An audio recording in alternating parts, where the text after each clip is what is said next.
spesialisasi. Spesialisasinya cuma bikin pupuk, tidak akan pernah kemana-mana. Tapi kalau Anda kemudian fokusnya di, oke, kita akan bikin bahan kimia, macam-macam bahan kimia itu dipakai untuk apa aja? Developing solution terhadap sesuatu dengan menggunakan kemampuan dalam konteks tadi kimia. Bikin bahan ini untuk industri pola, untuk industri pertambangan, macam-macam, sehingga Anda akan berkembang. Nah, untuk bisa masuk ke bisnis macam-macam gitu tadi, pertanyaannya begini, terus saya butuh kompetensi apa? Gitu kan? Apakah kompetensi Anda di jago in formulating? Jago bikin formula, macam-macam dari bahan kimia jadi produk ini. Untuk mengatasi masalah ini, untuk bikin pupuk ini, untuk bikin hama ini, macam-macam. Kita jago di situ. Kalau Anda jagonya di situ, ya sudah. Gitu. Suatu saat kemungkinan yang terjadi adalah, kalau gitu, kalau saya jagonya di formulasi, jadi formulator aja, beres. Kalau saya gawe, tak serano, tapi ini, tapi di mana-mana, persis saya naik tadi.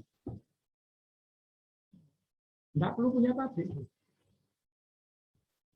Tapi kalau Anda kemudian mengatakan, loh saya jagonya bikin bahan kimia, kemudian punya resources, kita punya produksi, kemampuan berproduksi yang efisien, jago saya mengembangkan produknya, kan dibikin formulanya, dibikin produk developnya karena punya pabrik segala macam, Anda jago di situ. State of the art, kemudian peralatan produksi untuk produksi bahan kimia macam-macam yang tidak dipunyai orang lain, sudah itu. Jadi develop di sana. Itulah yang menyebabkan kenapa kita lari kemana-mana. Anda lihat bagaimana banyaknya konglomerasi di Indonesia yang kolaps pasca tahun 98 kemarin. Kenapa? Karena bisnis dia macam-macam keluar dari kompetensi intinya.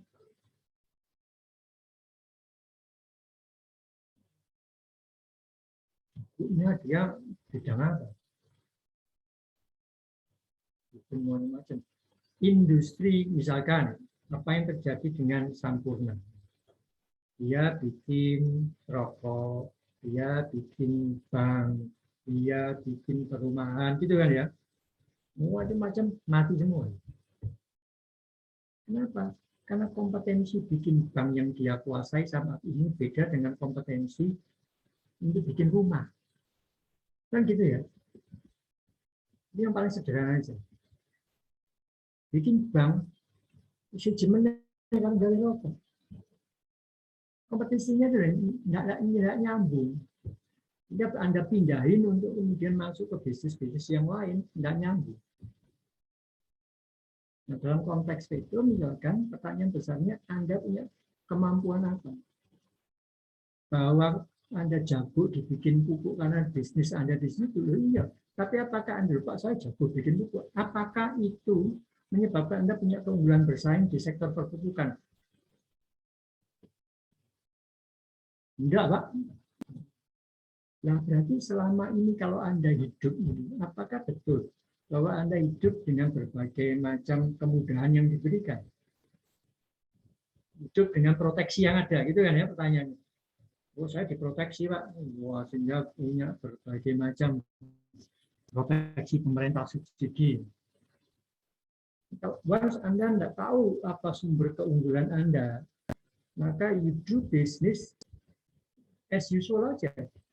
Saya dapat mandat bikin pupuk, saya ngerti pupuk, saya bisa bikin pupuk, selesai.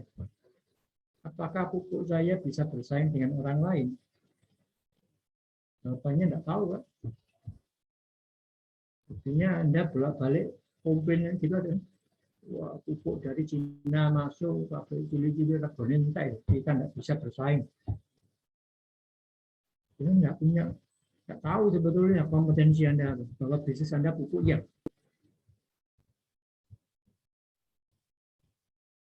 Jadi yang selalu sulit kita pahami itu adalah kita itu punya kompetensi apa. Saya sekarang mengembangkan fokus saya, kompetensi saya di digitalisasi. Kuat tak digitalisasimu. All bisnis itu sehingga Anda merambah bisnis kemana-mana. Itu saya. Anda lihat ruang guru. Apa kompetensi dia ngajar? Core kompetensinya, memberikan ilmu. Enggak, Kak iso deh. Kak lo. Dia butuh orang-orang untuk mensupport kan? Bikin modulnya, guru rekrut guru dari mana-mana itu. Sehingga dia bisa jadi merekrut guru yang dulu misalkan di Ganesha atau apa itu loh ya, terima apa jenenge loh, kursus-kursus dulu itu. Rekruti semua. Mereka mati semua kan, apalagi kena pandemi kemarin. Tutup kan, bimbel-bimbel offline tutup semua, pindahlah ke ruang guru. Ruang guru jago itu enggak. Dia jagonya digitalisasi, streaming gitu kan. Wah, itu jagonya. Kontennya tidak perlu, kontennya gantung guru nih. Dia kemudian dia pakai kan. Nah, setelah itu dia mengembangkan baru urusan bimbingan belajar. Setelah itu dia bikin sertifikasi, gitu kan? Maksudnya bukan cuma bimbel karo RSD, SMP, SMA, kan bikin sertifikasi nanti bicara apa bagaimana melatih untuk para pekerja, calon pekerja, meningkatkan kompetensi, akhirnya fokusnya di sana. Bisnisnya jadi gede, tapi Anda lihat basis dia di core kompetensi. Itu yang perlu kita lihat. Jadi, balik lagi ke isu yang saya katakan, selalu lihat bisnis kita itu belum tentu relate dengan kompetensi. Kita tidak punya kompetensi apa-apa.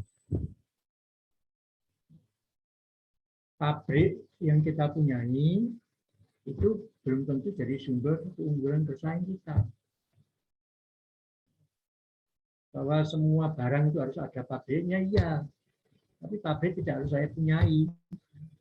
Saya tidak mau membangun kompetensi di situ. Hanya kayak tadi contoh yang paling gampang ini, dia jelas tidak mau dia. Padahal saya tidak mau ngurusi itu. Urusan itu ruwet ini. Tapi dia punya tim yang memang jago in designing the product. Itu yang dia openi kan. Kompetensi itu yang dia punya. Sepatu, bikin baju, bikin macam-macam. Semuanya ada yang dia bikin. Karena depend. Nah, apakah kemudian untuk mendapatkan sesuatu kompetensi itu bisa dapatkan dari orang lain, gitu kan? Boleh jadi ada sesuatu yang di outsourcingkan, gitu, ada yang kemudian kita pelajari dari orang lain sehingga jadi kompetensi kita. Ingat kompetensi kita bukan functional kompetensi ya, tapi core kompetensi, keunggulan inti yang dimiliki. Kita perlu pemasaran, perlu SDM, perlu produksi, gitu kan? Itu punya kompetensi untuk mengerjakan itu. Jadi bedakan dengan kompetensi untuk melaksanakan fungsi-fungsi yang ada. Saya harus jago bikin apa? Kalau saya baju, saya jago jahit. Itu kompetensi penjahitnya. Tapi as a company perlu nggak kompetensi menjahit itu? Nggak perlu, karena saya nggak punya pabrik, gitu kan? Mereka nanti perusahaan lain yang punya kompetensi jago dijahit, saya enggak. Nah, lalu lagi itu, saya perlu enggak ini? Pada saat Anda merambah bisnis-bisnis yang kemudian macam-macam itu, ini didukung dengan kompetensi Anda enggak? Kalau enggak, you have to develop the competencies-nya. Kan? Untuk bisa develop kompetensinya, Anda harus melihat resources-nya. Resources saya ini jadi sumber kompetensi saya enggak?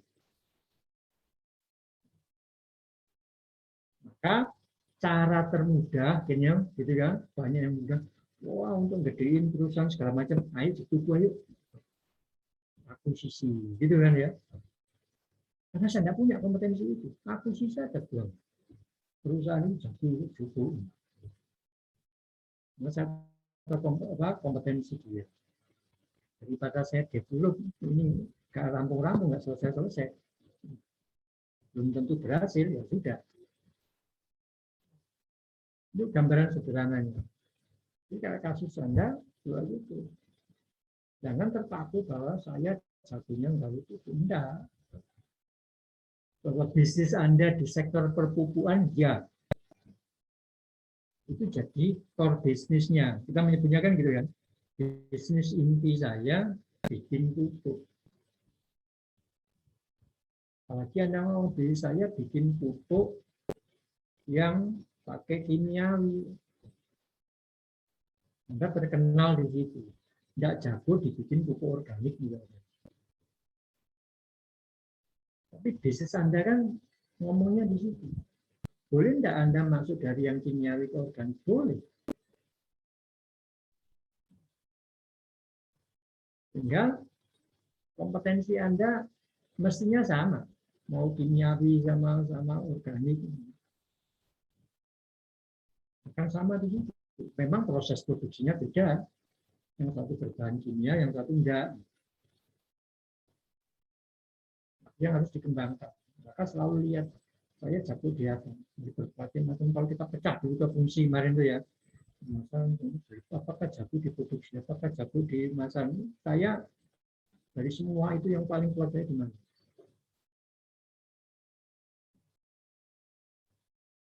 Saya jual banyak, kayak kemarin kita ambil Walmart itu sebenarnya tidak, contoh yang sederhana menggambarkan bahwa Walmart itu pilihan produknya banyak, macam-macam barang. Sama kalau kita masuk ke Hypermart, masuk ke Transmart gede-gede itu ya, jangan ke Superindo, itu jangan ke apa Indomaret, itu kecil paling cuma 2.000 item. So yang gede-gede, apakah jumlah barang itu jadi kompetensi? Bukan itu kompetensinya. Kompetensi saya adalah gimana menyediakan barang itu real time, efisiensi. Saya jagonya di efisiensi. Ya, apa cara menemukan efisiensinya? Menurut saya punya satu sistem IT yang kemudian mampu mendukung saya untuk mempercepat real time or inventory stock. Tapi saya di situ. Saya develop itu aja sih. Making everything efficient. Begitu dia masuk bisnis lain, itu tetap terjadi keunggulan. Kenapa efisiensi ini akan penting di industri yang lain, di bisnis yang lain? Jawabannya belum tentu. Tapi rokok kemudian sama rumah, itu kompetensinya jauh. Ini ya Pak Anggi ya, apa yang kemudian bisa sebagai gambaran. Terima kasih Pak.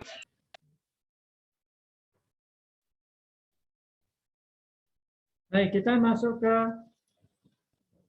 topik kita pada sore hari ini. Kalau ada yang mau tanya, silakan langsung dipotong saja saya. Kita nggak kehilangan, kita berlangsung lama lali. Oke. Masuk ke implementasi. Ada artikel, nggak tahu sudah sempat dibaca belum artikelnya. Artikel itu menarik menggambarkan bagaimana executing suatu strategi itu bukan sesuatu hal yang mudah. Bisa tonton videonya, potongan video kecil-kecil itu yang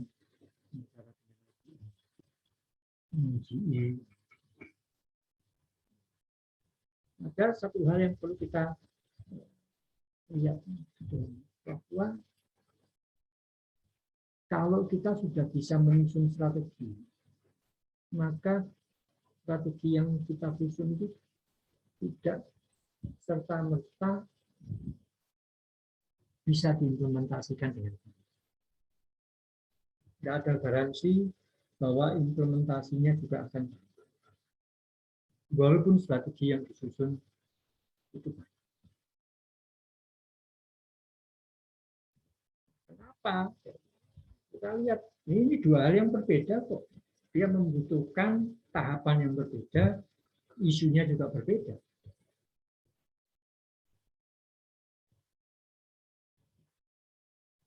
Menyusun strategi itu kan sebelum kita melakukan sesuatu. Sementara implementasi itu pada saat kita melakukan. Nah, pada saat melakukan, itu tentu saja ada halangan macam-macam. Kalau kita tahu jalannya macet, atau ada mantena ditutup jalannya, nggak bisa lewat.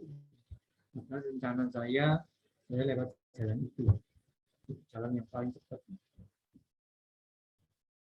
Ya, siapa yang ngira, siapa yang tahu ada mantena.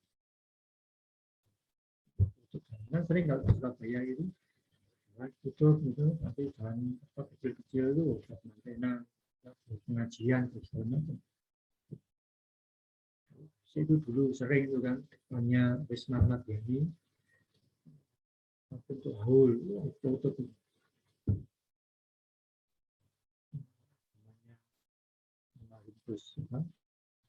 Berarti itu ya, pengajian, tutup itu bilang-bilang dulu. Siapa yang tahu? Kurang pergi itu. Itu jadi problem. Artinya kenapa apa yang kita desain, apa yang kita rancang pada diimplementasikan tidak berjalan. Karena pada saat during the action itu selalu punya masalah banyak. Formulasi selalu fokus pada efektivitas. Strategi yang paling efektif. Tapi begitu diimplementasikan, kita selalu mikir efisiensi. Padahal antara efektivitas dan efisiensi kerap kali berjalan berseberangan atau belakang.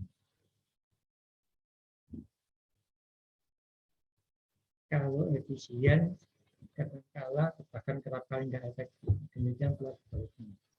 Maka kalau Anda ditanya, kalau Anda mau Anda jadi menteri pangan, Prabowo itu ya, beli peralatan-peralatan alutsista, peralatan perang segala macam. Pertanyaannya, Anda mementingkan mana? Efektivitas atau efisiensi? Efisiensi itu semua efektif itu yang paling api.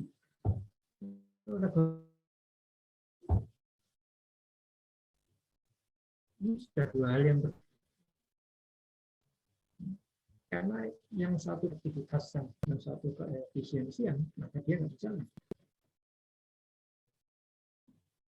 Karena dia fokusnya di efisiensi during the action, maka implementasi itu bicara tentang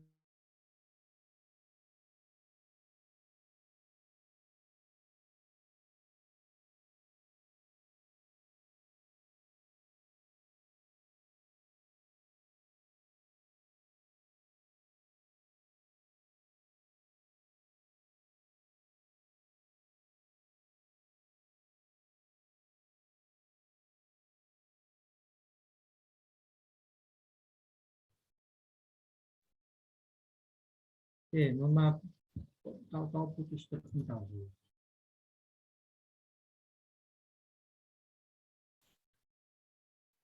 Baik, fokus kita itu selalu di operasional, produksi ngapain, keuangan ngapain, gitu kan. Bukan apa yang harus dilakukan. Dan pada saat melaksanakan dibutuhkan leadership skill. Karena bicara masalah implementasi, siapa yang mengimplementasikan? Sementara kalau bikin itu kan nggak butuh leadership skill, kan analytical skill. Jadi kalau Anda bikin RCPP, itu kan Anda harus jago di analytical skill, gitu kan? Kemampuan menganalisis, menghitung segala macam, formulir legislasi sudah selesai, tidak ada leadership skill-nya. Padahal begitu diimplementasikan, butuh orang-orang yang memimpin. Sehingga muncul pola kepemimpinan. Inilah yang kemudian menyebabkan kenapa susah. Tidak ada garansi bahwa implementasi itu akan sebaik dengan apa yang kemudian dibuat.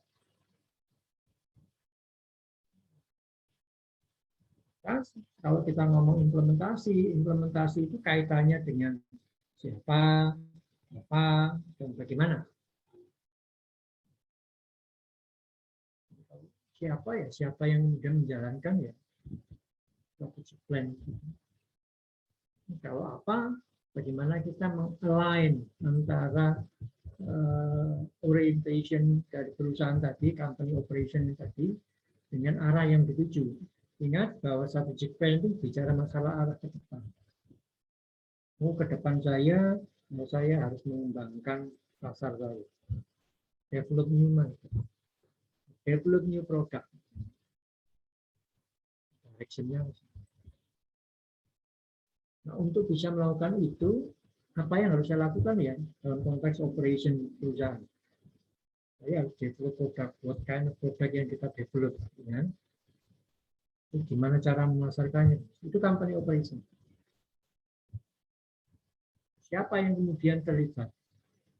Bagaimana memotivasi orang untuk kemudian melaksanakan apa yang sudah dibuat, apa yang sudah disusun. Nah, karena itulah kemudian pola pikirnya jadi berubah. Kalau kita ngomong do dan kita ngomong how, ini tidak nyambung.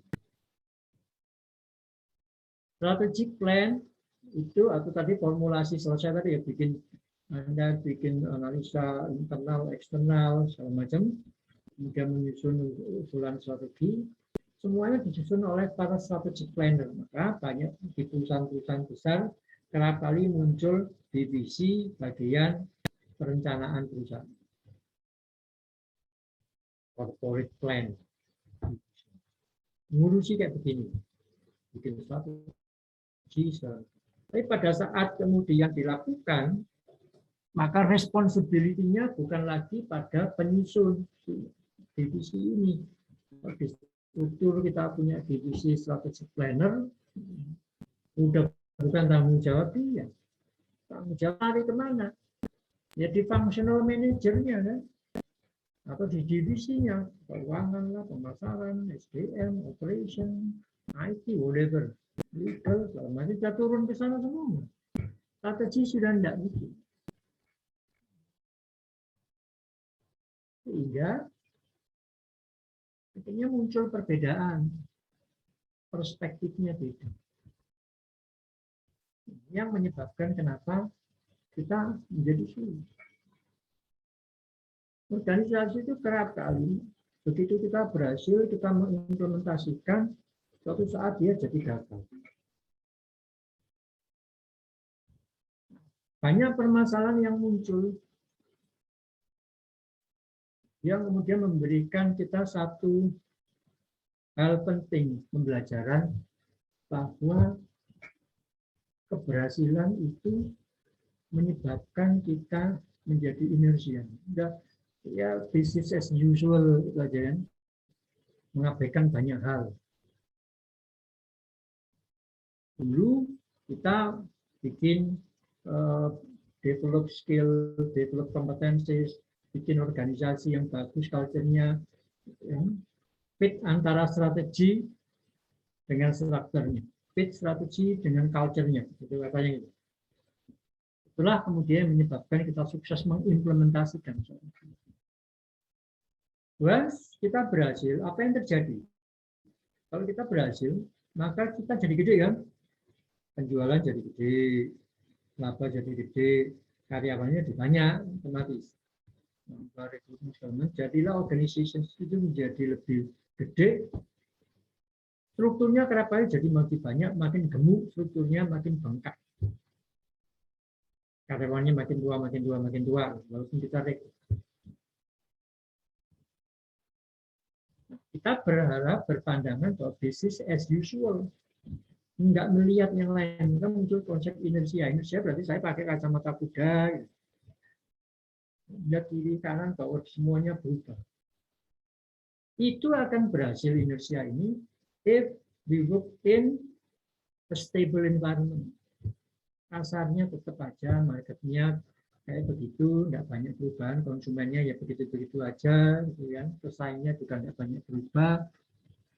Tapi begitu environment-nya berubah, matilah dia.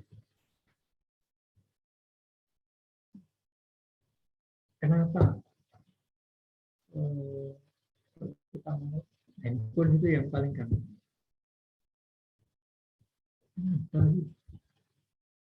Nokia yang dulunya dikatakan raja handphone dunia kolaps. Kenapa BlackBerry yang dulu disukai gitu, kerja? Karena pesan itu bisa dienkripsi, nggak bisa dibobol, nggak bisa dilihat orang lain. Bebas, nggak bunyi semua. Jadi lupa bahwa environment-nya berubah, kebutuhan orang itu berubah dan dia terlambat untuk berubah. Taksi yang gede berdu jagonya dia punya perusahaan di mana-mana gitu kan, Jakarta Pusat, di Surabaya, di mana-mana berubah itu bikin bebas. Habis begitu zamannya Gokar muncul, Grabcar muncul, lalu dia kemudian harus merubah model bisnisnya. Kalau gitu saya, dia merubah bisnisnya kadung susah. Karena dia availability dari dia itu penting. Kita punya stok. Dia ngomong kata kunci sukses bisnis taksi itu punya armada yang banyak di mana-mana dihubungi. Sekarang ngomong enggak, sukses dalam bisnis transportasi itu tidak harus punya mobil sendiri. Itu dibuktikan oleh Gojek. Dulu jagonya pertama Uber itu kan, mungkin lalu punya mobil sendiri, jadi perusahaan taksi paling besar di dunia ini Uber. Anda lihat Airbnb, nggak perlu saya punya hotel sendiri, gabung dengan chain hotel macam-macam gitu kan, Accor, nggak perlu saya untuk jadi punya bisnis hotel paling gede. Dua aplikasi saja orang datang di situ, gitu kan. Saya udah punya kamar, apartemen, rumah, gitu, yang free untuk disewakan. Yang lain sudah mulai pelan-pelan kehilangan. Sukses itu menyebabkan kita lupa, kita berpikir environment kita nggak akan berubah, tapi ternyata begitu environment-nya berubah, kayak sekarang pandemi, semua model bisnis sudah kolaps.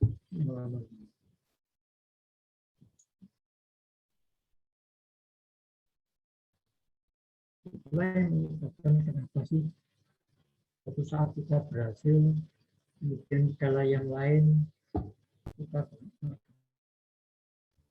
selalu saja ada problem yang namanya implementasi. Itu yang bagaimanapun juga harus kita stop.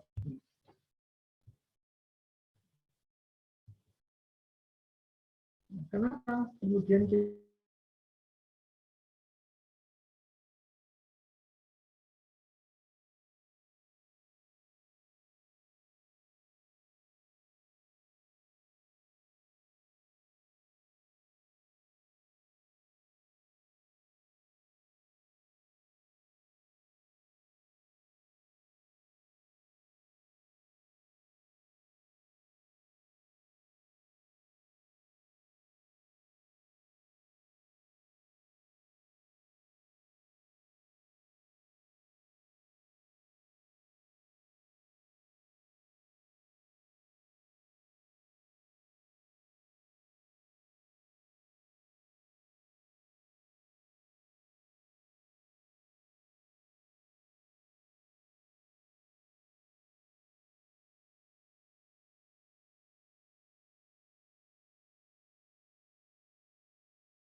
tentang masalah implementation problem.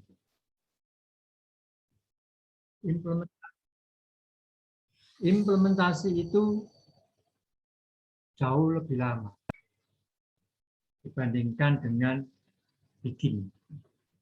Pada bagi Anda yang pernah bikin strategic plan, karena tidak punya waktu, butuh perspektif yang berbeda, pakai konsultan.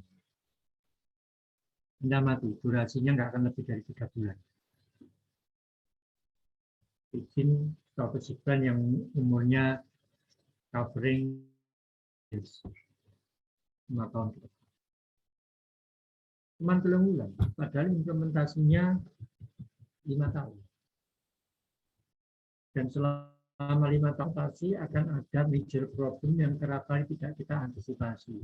Siapa yang akan mengantisipasi kemarin itu ada COVID-19 tahun sama sekali tidak masuk di dalam hitungan kita pada saat menyusun strategic plan.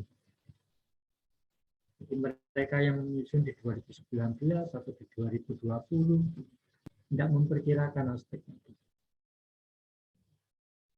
Akhirnya berubah semuanya. Implementasinya enggak. Bukan cuma itu. Pada saat implementasi kita butuh koordinasi. Kan tidak mungkin orang keuangan ngurus dirinya sendiri. Bagaimana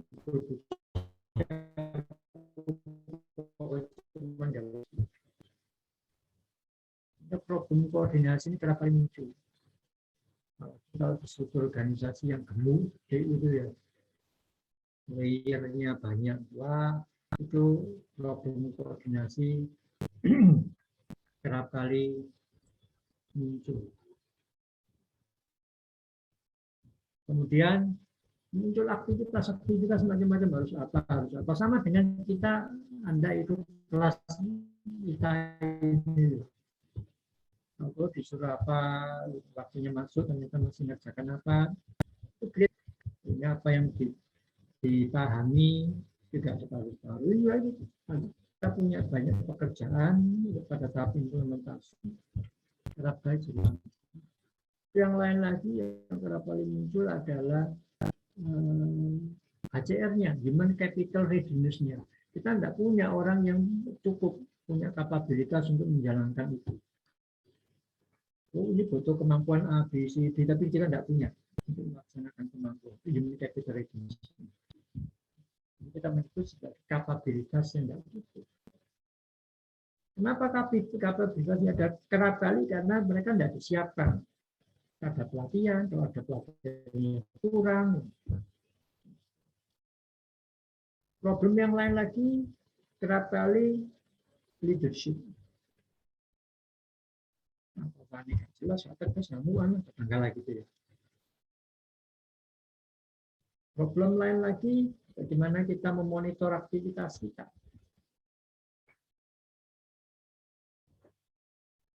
Nah, kalau itu kita kelompokkan, maka muncul berbagai macam managerial issues kita menyebutnya.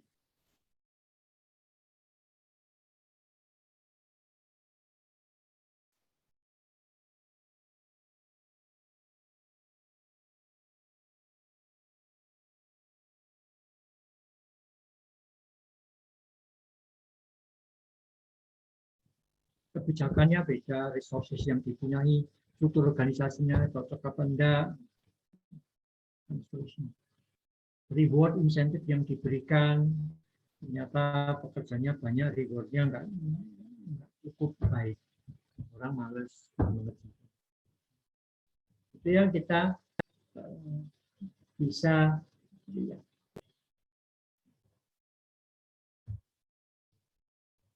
Selain itu, kita juga bicara ketidakmauan kita. Dan kadang-kala kita tuh susah untuk melakukan perubahan. Kamu sih.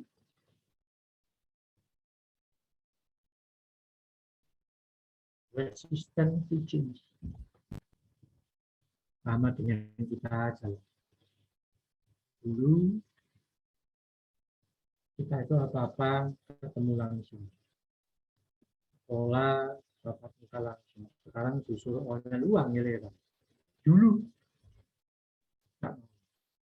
kita di kalangan dosen gitu ya banyak yang nggak mau online. Sebab urusannya tapi sekarang dipaksa 100% online ya. Jadi ada sesuatu yang memaksa, kalau enggak kita nggak akan mau berubah. Resistensi itu menjadi satu hal yang kerap kali muncul pada implementasi strategi.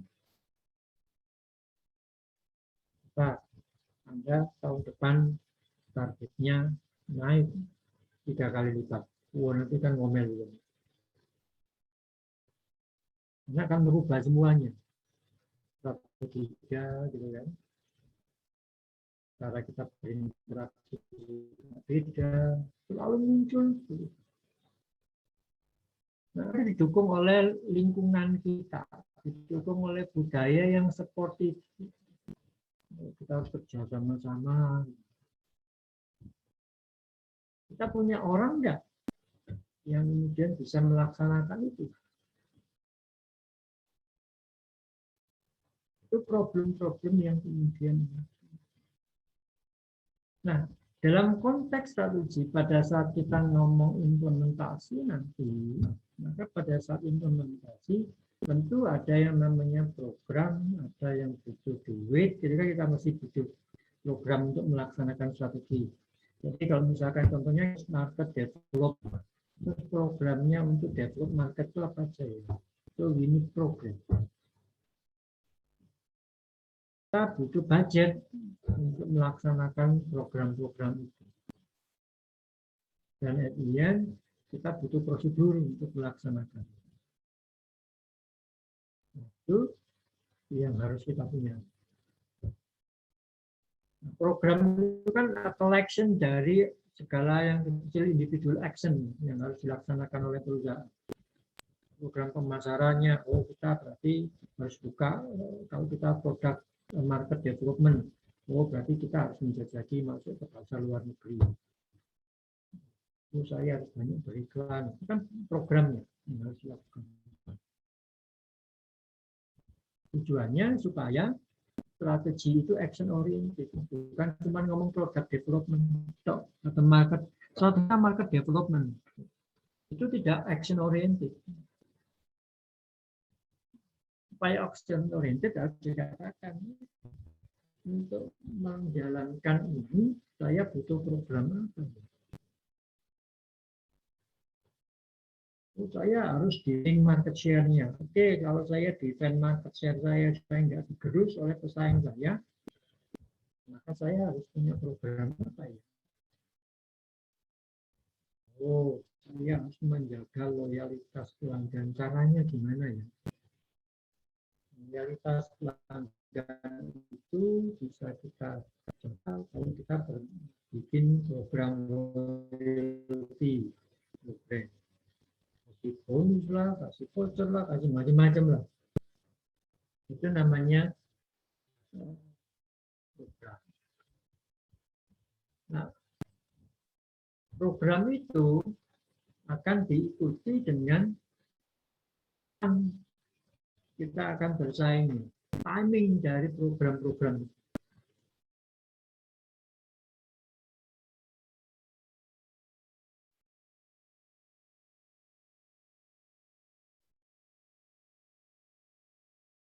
Kapan kita eksekusi? Kapan kita implementasikan? Kapan? Ada dua pilihan sebetulnya strategi kita kalau kita mau bersaing, compete with the others. Dua ekstrim besar.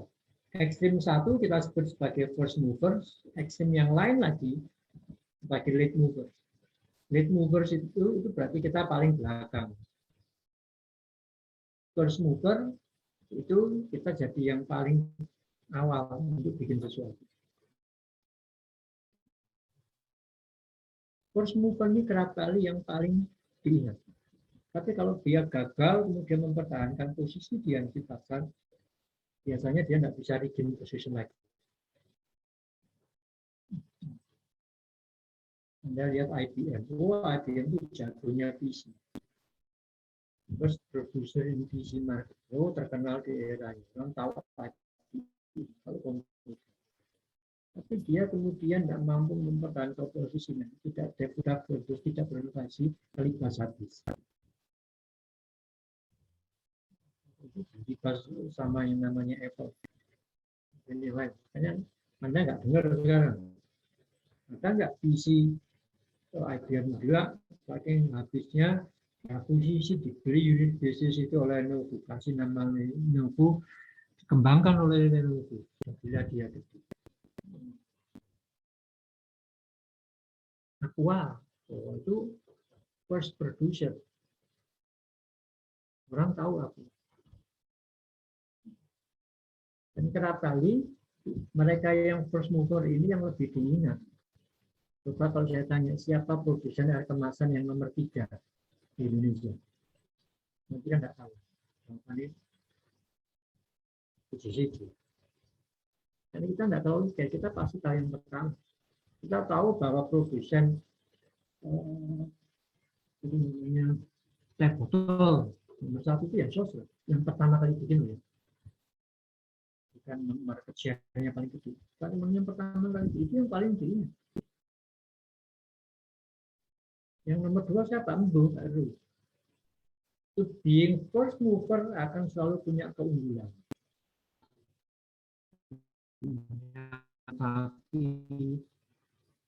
Tapi strategi ini bukan tanpa risiko, karena akan diikuti oleh mereka-mereka yang begitu berhasil jadilah.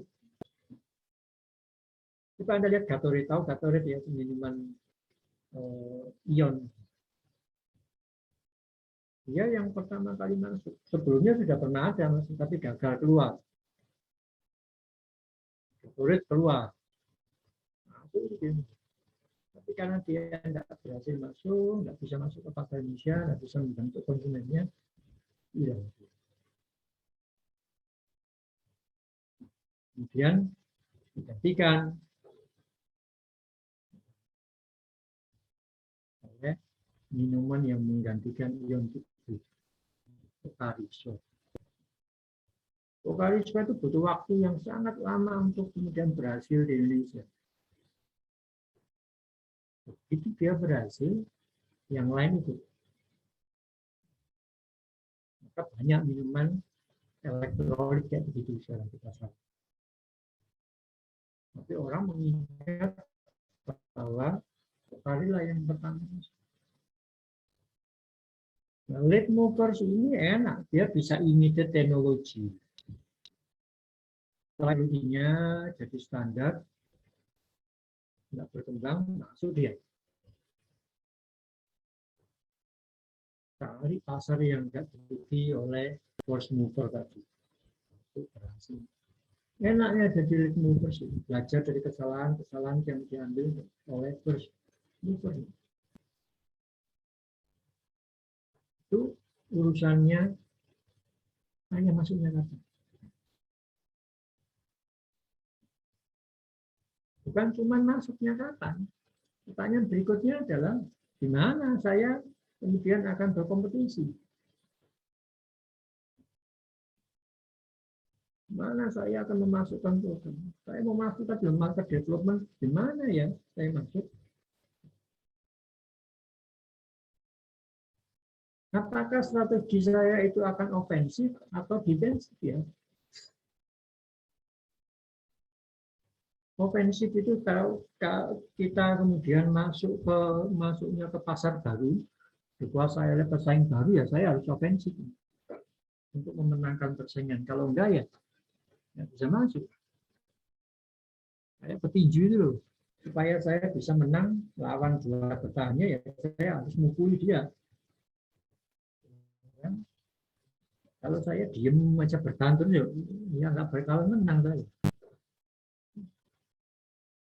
Tapi kalau kemudian pasar saya dimasuki orang lain, ya, kayak tadi juara bertahan itu ya, saya bisa kemudian menggunakan posisi yang bersifat defensif supaya tidak dimasuki.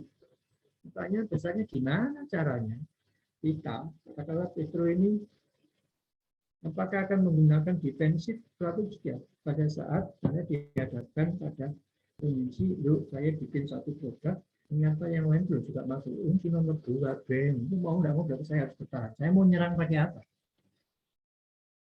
Mempertahankan market Anda, kemudian melihat jangan sampai digerogoti market itu itu kan berarti defensif strategi. Apa yang harus kita lakukan? Apakah kita harus kolaborasi dengan orang lain, meningkat loyalitas pelanggannya, whatever. Itu konsep yang kita sebut sebagai defensive strategy. Sebenarnya dalam konteks defensive strategy adalah kita akan memenangkan persaingan. Jangan sampai orang lain mengambil pasar.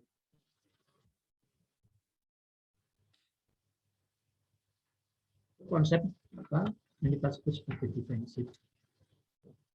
Kalau kita bicara defensif, ya kita harus bersaing.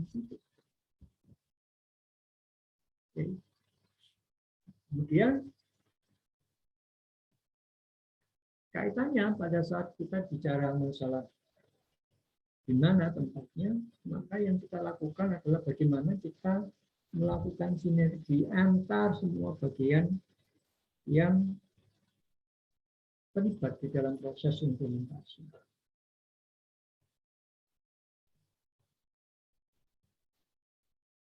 Gambar itu orang yang lagi mendayung. Kan orang yang di depan sendiri, di belakangnya sampai yang paling ujung belakang itu mereka harus punya ritme yang sama. Sampai si sini dayungnya ke depan, si sini dayung ke belakang. Misalkan gitu. Ini juga gitu. Sinergi itu muncul apabila return investment kita lebih gede dibandingkan kalau kita menjalankan aktivitas bisnis itu sendiri.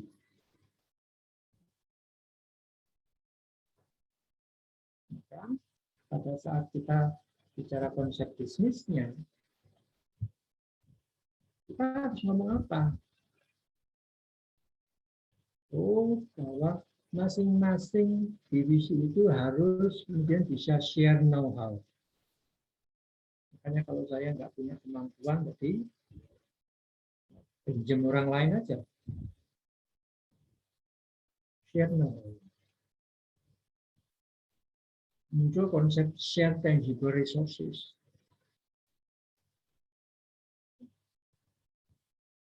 Mesin itu jangan dipakai dewean, dipakai macam-macam.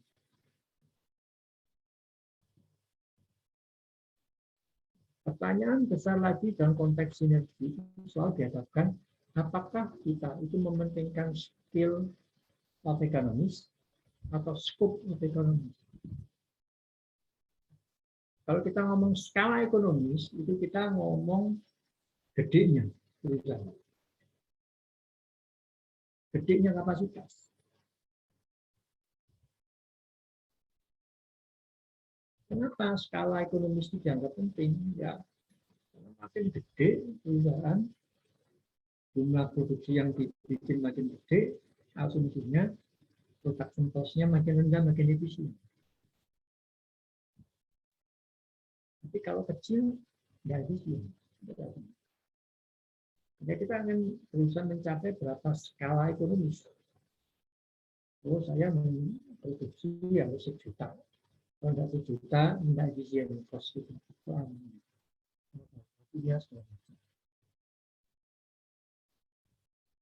Nah, tahu kita fokus di scope. Scope itu kita bicara, saya bikin apa aja.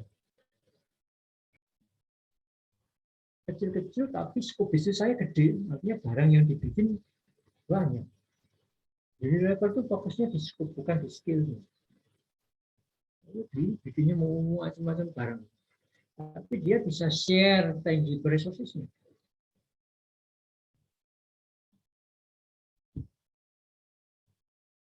Itu menyebabkan kita bisa mensinergikan antara berbagai macam produk. Skill berarti ya saya bikin cuma itu, kalau pabrik semen itu dia fokusnya bukan di scope tapi di skill. Gede, ini pabrik cilik cuman gawe katakanlah 100.000 ton setahun ya, karena apa nih, koleks dia, ongkosnya terlalu mahal. Kalau usah bikin macam-macam, siji ae dikantongi, bulki, pakai blok gitu ya, sudah selesai. Menjadi efisien dalam konteks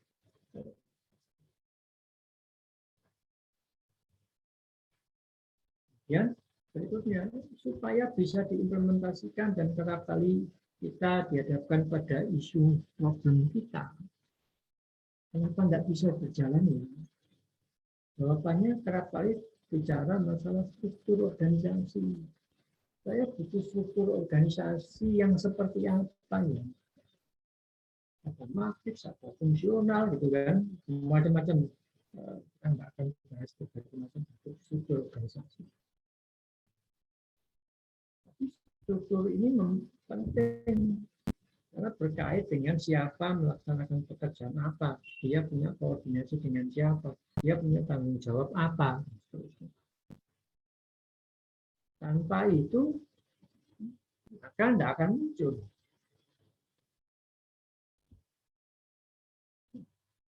Dari hasil berbagai macam studi, perusahaan-perusahaan seperti Dupont lah, General Motors, Standard Oil, macam-macam, bisa diambil satu kesimpulan bahwa struktur itu harus mengikuti strategi, jangan dibalik. Ada struktur organisasinya, kemudian baru ada strateginya. Bahwa strategi itu ada, kemudian baru strukturnya. Jadi kalau strategi perusahaan berubah, maka kemungkinan struktur organisasinya juga. Kita lihat PLN. PLN itu kalau Anda lihat strukturnya, dia tidak punya divisi pemasaran. Kalau ngomong direktur pemasaran, dia tidak punya. Kalau ditanya, benar apa salah ini? Bapaknya benar. Karena natural business dia, yang penting adalah saya punya produk, bagaimana barang saya ini, bisnis listriknya itu, nyambung ke rumah-rumah, saya nggak punya pesaing siapa-siapa. Ini fokus saya adalah memeratakan ini. Masih ada daerah yang belum tersambung listrik, kapasitas listrik masih terbatas. Ini struktur dia punya bagian distribusi listrik, tapi tidak punya marketing. Marketing itu kan bukan cuma mendistribusikan cuma bagian kecil aja. Tapi kan dia juga mengurusi pelayanan pelanggan. Iya, pelayanan pelanggan itu memastikan bahwa orang mendapatkan haknya. Listrik kepasang, tepat pada waktunya, nggak keliru mazan. Kalau ada listrik mati, kemudian orang bisa lapor. Itu strukturnya. Maka dikatakan bahwa struktur itu akan mengikuti strategi. Jadi kalau strategi berubah, maka organizational structure. Kalau strategi baru muncul, market development, jadi saya apakah struktur yang ada ini memungkinkan kita untuk masuk develop new market. Jadi orang marketing itu harus muncul. Kalau saya nggak punya strukturnya orang pemasaran atau struktur pemasaran, berarti di situ harus ada muncul. So creating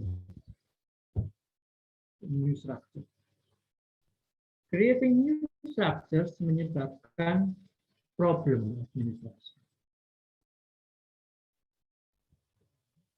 Itu salah satu hal yang penting. Gaji dari orang baru, koordinasi baru, yang menyebabkan kita harus berubah. Kalau enggak, kinerja kita menjadi buruk. Anda nanti dalam kasus yang akan kita diskusikan. Apakah struktur ini berdampak pada apa yang kita punya, pada kinerja organisasi kita. Kalau sudah turun, mulai orang berpikir, oh kalau gitu kita perlu new structure, berubah struktur organisasi kita yang baru. Harapannya dengan struktur yang baru, lebih agile, lebih dinamis, kita bisa mengembalikan return kita di posisi yang sebelumnya. Kalau dulu labanya baik, gede, kemudian turun, labanya bisa naik. Balikin melalui seperti itu. Kalau saya akan discuss very brief ya tentang struktur. Tidak panjang lebar bicara. Kalau kita ngomong organisasi, maka kita ngomong perkembangan organisasi.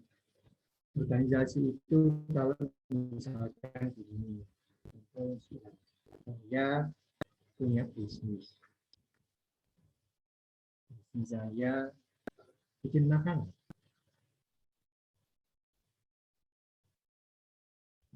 Maka di tahap awal pasti struktur organisasi saya itu akan menjadi sangat simpel dan fleksibel. Direktur dan karyawan paling menurut fleksibel and dynamic in terms direktur atau pemilik ini mengerjakan semuanya, itu bahan baku, gitu ya, betul barangnya, karyawannya, ini bagian angkat-angkat, bagian masak, gitu. Very simple, very structured. Nah, pada saat dia menjadi gede, organisasi kita ini, dulu cuma punya satu tempat, kemudian buka cabang dua tempat, itu lebih gede, omsetnya dari ratusan ribu jadi puluhan juta, ratusan. Saya tidak bisa ngurusi sendiri. Maka pada saat itulah muncul functional structure. Mulai muncul manajer-manajer. Ini ngurusi keuangan sendiri, ngurusi yang bagian ini, tanggung jawab urusan produksi, tanggung jawab urusan memasarkan, muncul functional structure. Semua bisa-bisa. Jadi direktur itu sudah nggak lagi tutup barang, boleh pasar, ganda. Dia memanage semua tim manajernya. Itu yang disebut sebagai functional structure. Nah, pada saat kemudian bisnis saya makanan itu laku, saya mulai bikin makanan macam-macam. Itu bikin roti, sekarang bikin topping, besok bikin bakso, macam-macam. Suatu saat itu, saya nggak cuma bisnis makanan, saya minuman juga bikin. Kalau perlu bikin yang lain lagi keluar dari bisnis itu. Muncullah divisional structure. Nah, bisa teman manajer pemasaran itu sudah ngurusi apa, ngurusi makanan, ngurusi minuman, ngurusi baju. Artinya muncullah divisional structure. Muncul divisi pakaian, divisi makanan, divisi minuman. Pengambilan keputusannya sudah terdesentralisasi ya, pengambilan keputusan. Bukan lagi terpusat di direksinya. Sudah muncul, sehingga turun ke bawah. Begitu bisnis saya makin lama makin gede, produk lainnya makin banyak, bahkan di luar tadi core business-nya, bukan di sektor makanan dan minuman, bikin baju. Suatu saat saya masuk ke lembaga kecantikan, ke furniture, macam-macam gitu kan, bisnisnya macam-macam. Jadilah yang kita sebut sebagai bisnis unit. Udah nggak cukup lagi, butuh kemampuan yang berbeda untuk memanage orang-orang karena kompetensinya beda-beda, gitu kan. Tapi dalam satu organisasi yang gede, maka muncullah yang disebut sebagai matrix. organization matrix, di mana kolaborasi dari berbagai macam fungsi mengerjakan satu proyek ini sendiri. Nanti proyeknya selesai, balik ke fungsinya yang lain. Muncul matrix lah, muncul network. Makin gede organisasi kita, makin kompleks. Maka dikatakan makin gede, makin gemuk organisasi. Pada saat dia makin gemuk, maka dia kehilangan fleksibilitasnya. Tapi dari contoh paling gampang gitu ya. Simple structure itu very flexible dan itu bisa ngapa-ngapain sendiri. Bisa mutusin sendiri. Itu sudah formal, tidak bisa mutusin sendiri. Jadi bahan baku tidak bisa mutusin sendiri. Ada bagian sendiri yang harus kemudian ngurusi. Kalau ternyata nggak dapat bahan baku yang ini nggak bisa langsung switch mau dia. Tapi kalau saya ke pasar sendiri, kalau saya pemilik, minta bahan baku habis sama ibu ya saya bisa same time beli B. Begitu kita diatur dengan formal structure, tidak bisa semuanya berjalan kayak begitu. Makin gemuk, makin kemudian kehilangan efisiensi.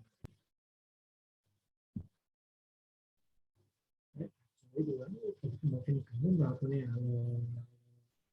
capai tujuannya menjadi sangat lambat.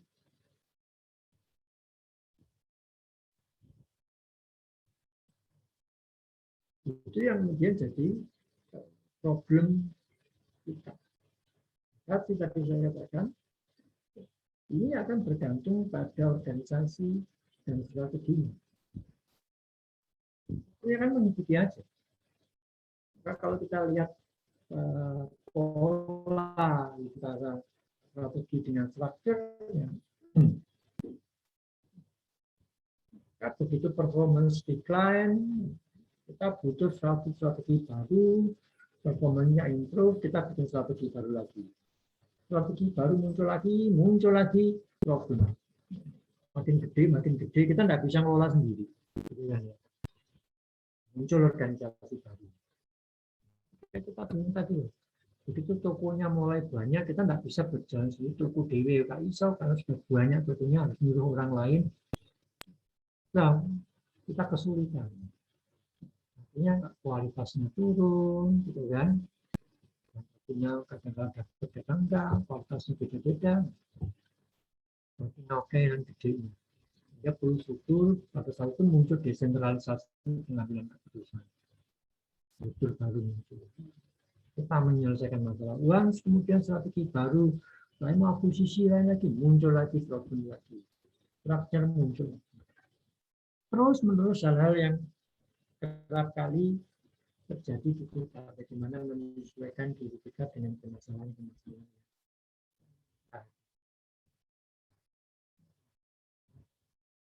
Nah, pertanyaan, bagaimana kita itu berubah? Bagaimana strategi itu berubah? Bagaimana kemudian itu harus.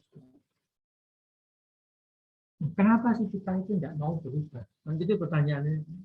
Ada satu implementasinya. During implementation itu selalu saja ada berbagai macam problem di implementasi. Kalau nyusun itu tidak melihat potential problemnya. Kadang-kadang kita nggak tahu apa yang terjadi 4 tahun ke depan. Kita bikin proksi, bikin asumsi yang belum tentu asumsi itu semuanya tercapai. Berjalan sesuai dengan yang kita mau. Kita pertimbangkan perkembangan kita ini bisa jadi terhambat karena faktor internal ataupun faktor eksternal. Kalau kita ngomong faktor internal itu apa sih? Macam paling gampang tadi, saya nggak punya prosesnya kok. saya mau market development, berarti kayak orang keuangan, itu kan butuh investasi gede-gedean, itu sudah selesai.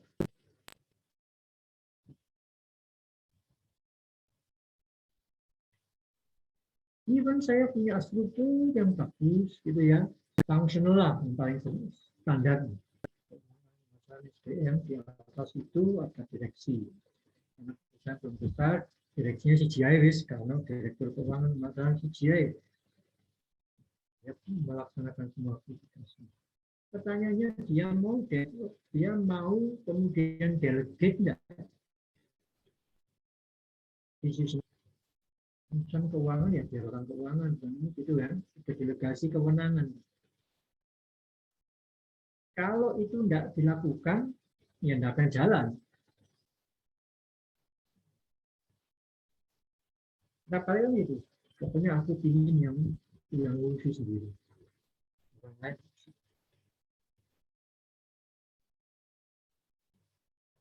Jadi kerap kali terjadi.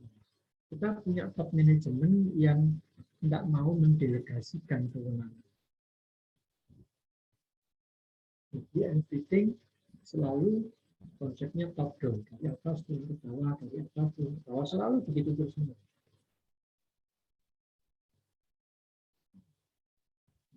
Bicara tentang bahwa itu bisa memberikan inputan, bisa memberikan masukan yang penting.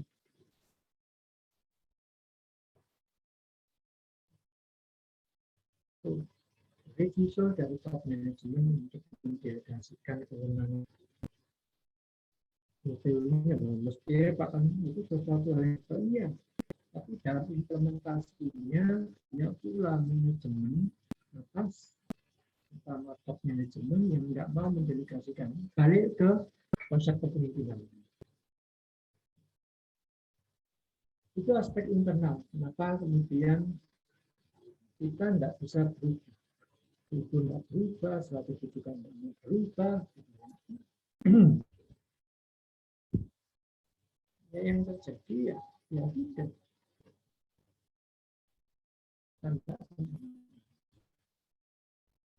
Eksternal misalkan. Eksternal itu kita ngomong apa? Jelas. Ya, kondisi ekonomi, kemudian pertumbuhan pasar, ya, sekarang itu. Kita mau market development, ternyata marketnya nggak tumbuh. Karena kalau Anda mati euforia kita, di perusahaan-perusahaan kita, Indonesia kan nggak usah jauh. Ini eranya kita mempublikasikan laporan keuangan kuartal ketiga.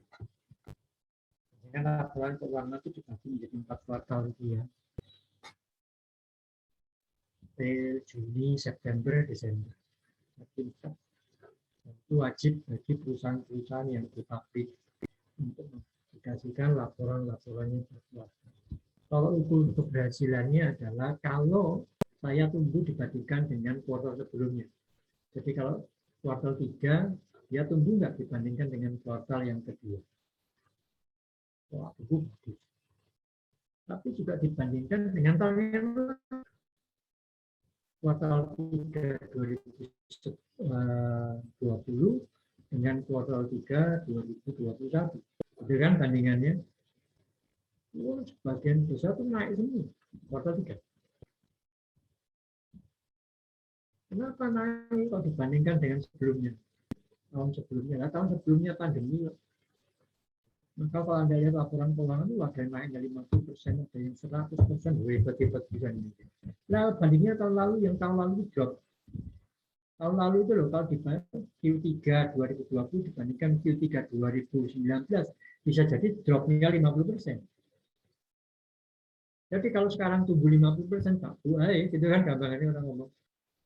Artinya tumbuh 50% itu bukan kita hebat kinerjanya. Enggak, kinerja kita itu sekarang sama dengan kinerja 2019 Q3.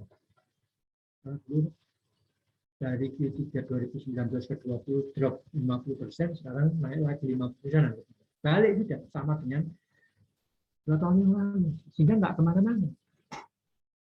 Itu disebut sebagai lack of market growth. Tapi kalau dibandingkan dengan tahun sebelumnya yang sudah drop, kita ya paling nggak lebih bagus lah. Walaupun nggak naik kinerja, tapi kita sudah lebih baik dibandingkan kemarin. Back to normal, belum tumbuh perusahaan kita, back to normal. Itu perubahan yang terjadi itu bisa kami katakan labor shortage, orang bekerja. Salah satu ancaman katanya di industri itu adalah jumlah pertaniannya berkurang, lahannya berkurang karena sekarang orang nggak mau kerja di sawah, orang mau datang kemana-mana lah. Misalnya datang aja lah ke kota besar, atau jadi apa, nggak jadi pekerja migran misalnya, ngurusi sawah, itu apa,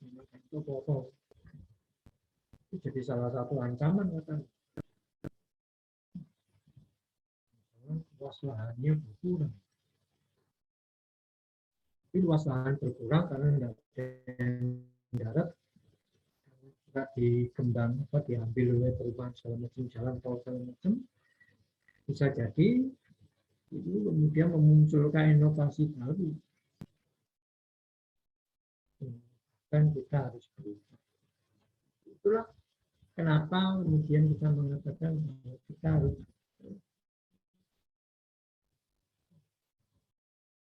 perusahaan yang dari kecil kemudian berubah jadi besar, itu kerap kali kita nggak bisa berubah semau dia segampang. Kalau Anda jadi bikin roti, jadi bisnisnya entrepreneur,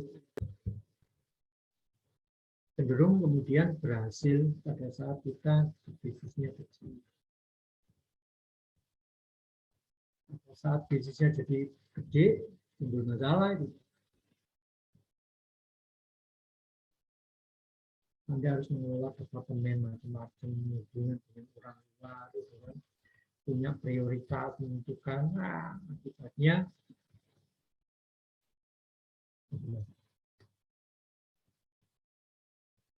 kita dulu berorientasi pada tugas, sekarang sudah harus mikir orientasi pada orang.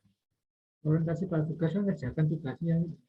Begitu kita berhubungan dengan banyak orang, punya staf banyak.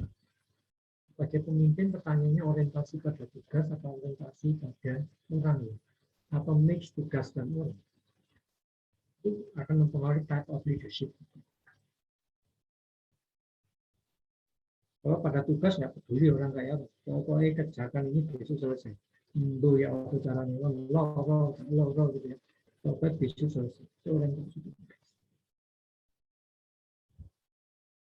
Tapi di kondisi tertentu dia berhasil, di kondisi yang lain dia nggak berhasil, orientasi pada tugas.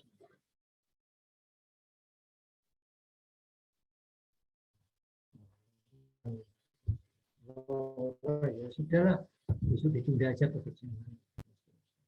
Itu kalau kita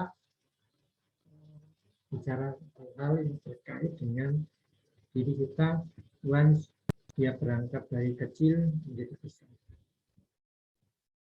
Kalau kecil itu kan kita bekerja sendiri, kita single minded, apa-apa dipikir diri, gitu kan ya. Keputusan dipikir diri, bekerja sendiri, tugas sendiri, semuanya macam. Ya, kita terbiasa melakukan itu. Once dia gede, kita harus membagi tanggung jawab, susah. Membagi kewenangan, susah. Itu yang kerap kali dialami pada satu organisasi itu getting bigger and bigger. Padahal perusahaan itu berkembang dari kecil, kemudian sampai gede tadi loh, SBU, beyond SBU. Maka kita mengenal istilah yang namanya organizational life cycle. Organisasi itu punya daur hidup dari perusahaan kecil, gitu, gede suatu saat mati. IBM di komputer tadi, Nokia, Nokia belum mati, bisa hidup kembali. Dia membangkitkan kembali brand apa Nokia lewat filmnya James Bond. Bagi Anda yang nonton filmnya James Bond yang terbaru itu ya, lihat James Bond pakai Nokia. Kehidupan lagi. Tidak tahu kira-kira berhasil atau enggak. Dia membandingkan Nokia. Itu life cycle. Nah, organisasi juga gitu. Dia punya life cycle yang kemudian konsep strukturnya itu beda. Jadi kalau kita baru berdiri, berusaha itu awal, mau bikin CV lah, atau PT kecil-kecilan, segala macam lah, untuk kita nama CV, mau kasih nama UD dari PT, kadang-kadang nggak pakai badan hukum, ya. Itu kita berada pada tahap 1, stage 1 dari organisasi. Isunya organisasi kayak begitu, gimana supaya bisnis saya jalan, gimana supaya bisnis saya tidak mati. Fokus kita selalu di sana. Nah, kalau gitu strateginya, jangan masuk pasar semua, cari yang kecil-kecil dulu. Bisnis roti gitu ya, ya saya cuman di sekitar saya aja di Gresik, nggak masuk kemana-mana. Nah, sebabnya udah Gresik itu yang paling gampang gitu ya. Fokus di situ. Atau jualan online tuh ya, bikin roti tapi PO aja. Kalau ada order yang PO-nya seminggu itu, kemudian bulan atau seminggu baru jadi murid. Nah, sehingga kalau kita ngomong struktur organisasi, most likely mereka itu entrepreneur dominated. Strukturnya tadi very flexible, digital gitu ya, tinggi kalau karyawan, distrukturkan itu kayak begitu. Yang very informal structure. Maka dikatakan very flexible and very dynamic. Tapi begitu saya tunggu, maka strategi saya itu biasanya adalah pertumbuhan yang horizontal atau pertumbuhan vertikal. Macam-macam pasarnya, kemana-mana, atau mulai dari hulu ke hilir. Vertikal pertumbuhan kan gitu.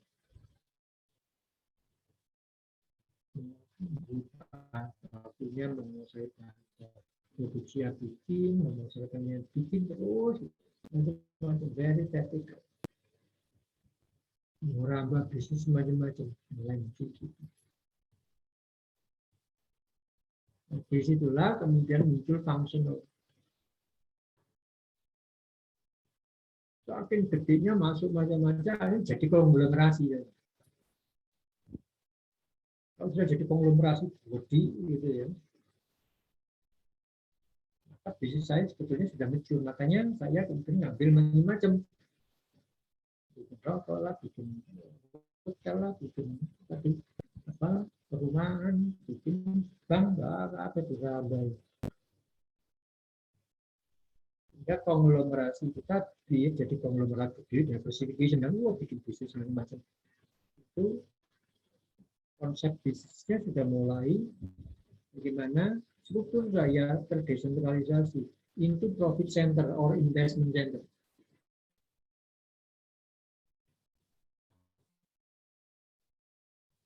Nah, kalau sekarang Anda mati trennya, trennya akuisisi, tapi berdasarkan yang investment center or profit center. Bisnis ini sendiri, jadi toko sendiri, dan bisnis perumahan sendiri.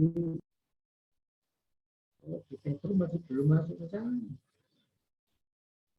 Gawe pupuk doai, digital paling divisional jenis bisa berdasarkan satu pupuk, satunya bahan kimia, tapi tidak kemudian dibagi berdasarkan ini pasarnya untuk pasar kemudian industri, pertanian, atau konsumen, belum sampai ke sana.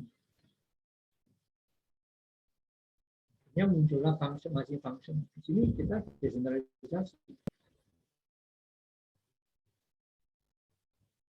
Itu pasar sudah gede, perusahaan kita mulai kolaps, menjadi makin ramping struktur ini sendiri.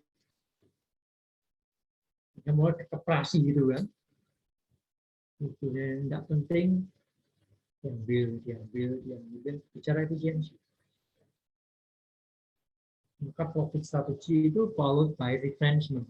Potong pangkas bisnis yang tidak menarik kurangi, strukturnya menjadi lebih ramping, sehingga problem koordinasi mulai bisa dihilangi. Karena makin gede struktur, makin gemuk struktur dalam organisasi, koordinasi makin sulit.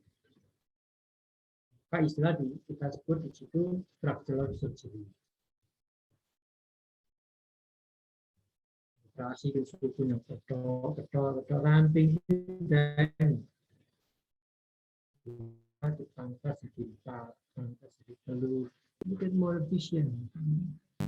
Karena kalau teman organisasi juga, kota itu punya konsekuensi. Konsekuensi yang paling gampang itu adalah konsekuensi berduta.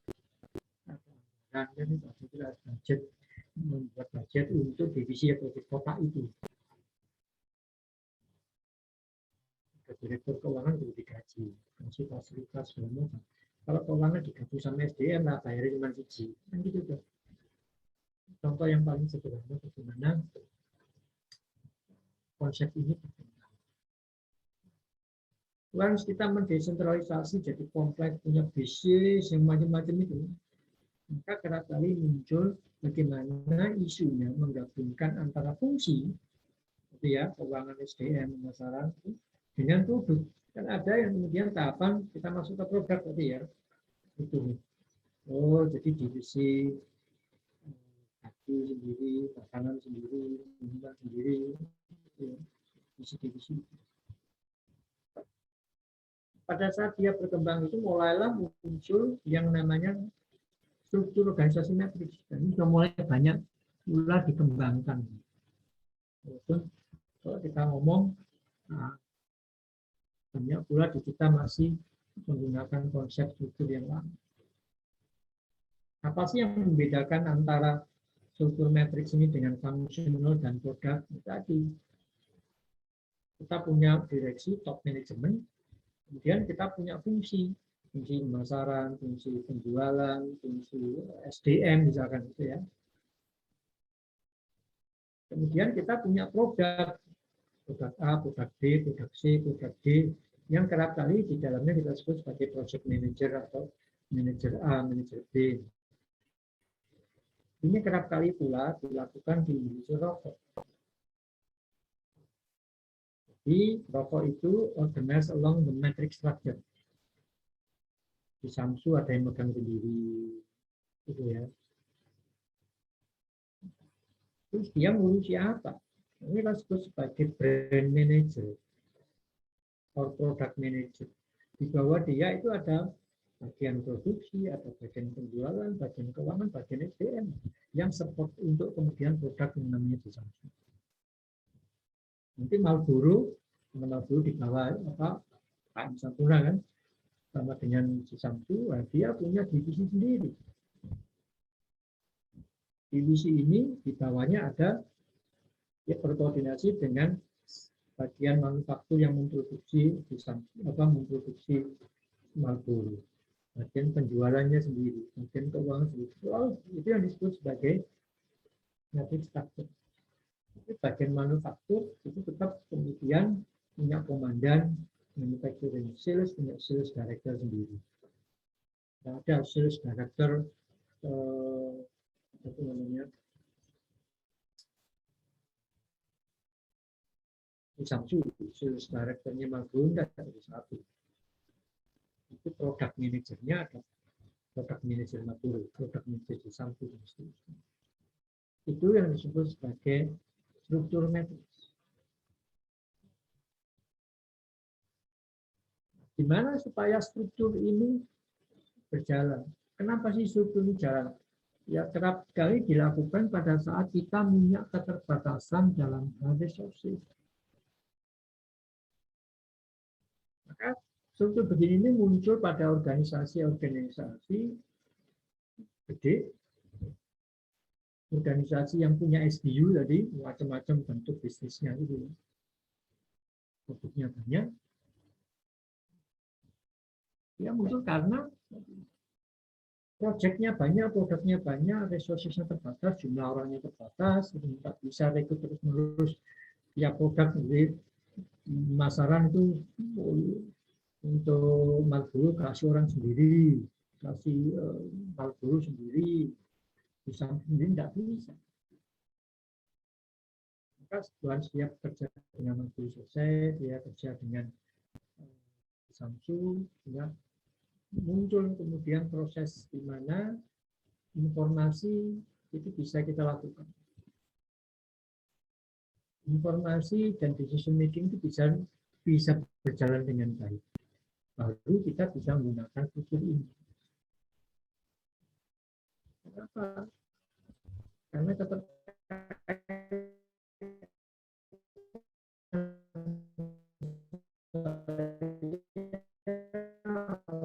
project manager A itu ngurusi manufaktur. Kalau saya tidak punya orang yang bisa melaksanakan aktivitas ini, maka tidak akan pernah berkembang fungsi ini.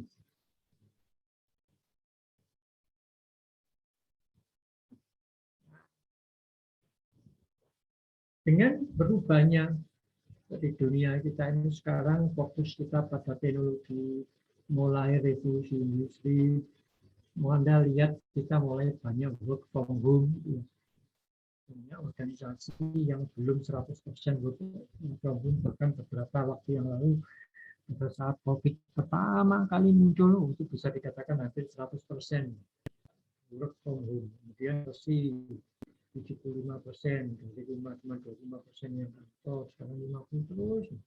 Mulai muncul pemikiran-pemikiran untuk buat struktur yang baru. Apalagi nature of business-nya yang bergantung pada teknologi informasi. Tak perlu rapat di kantor. Semuanya bisa dikerjakan di rumah masing-masing. Maka muncul istilah co-working space. Wah, nggak perlu punya kantor, Pak. Kantornya melu aja, rame-rame co-working space. Muncul berbagai macam struktur organisasi. Salah satu yang kemudian mulai berkembang di sini disebut sebagai virtual organization.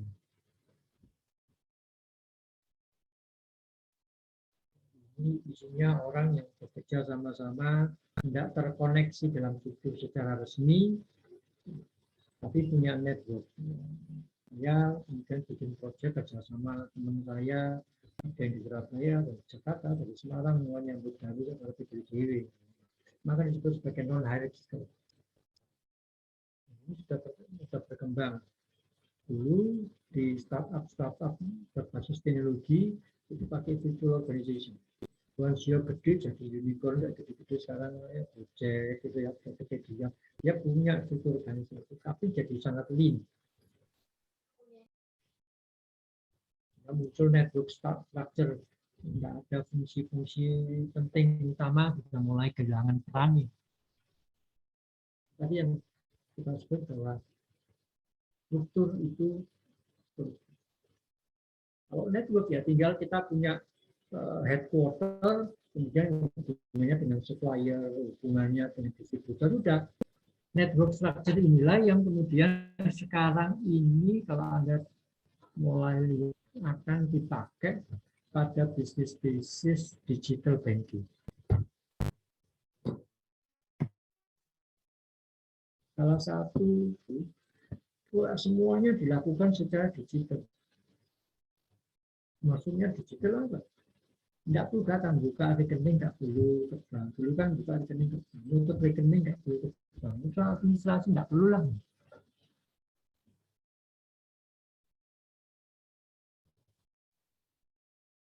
Kantor itu menjadi diminimasi, sehingga boleh saja bank digital itu dia hanya punya satu kantor. Kantor pusat tidak perlu punya kantor cabang. Dia menghandle semua hal. Beda dengan perbankan konvensional. Bio kantor cabangnya di mana?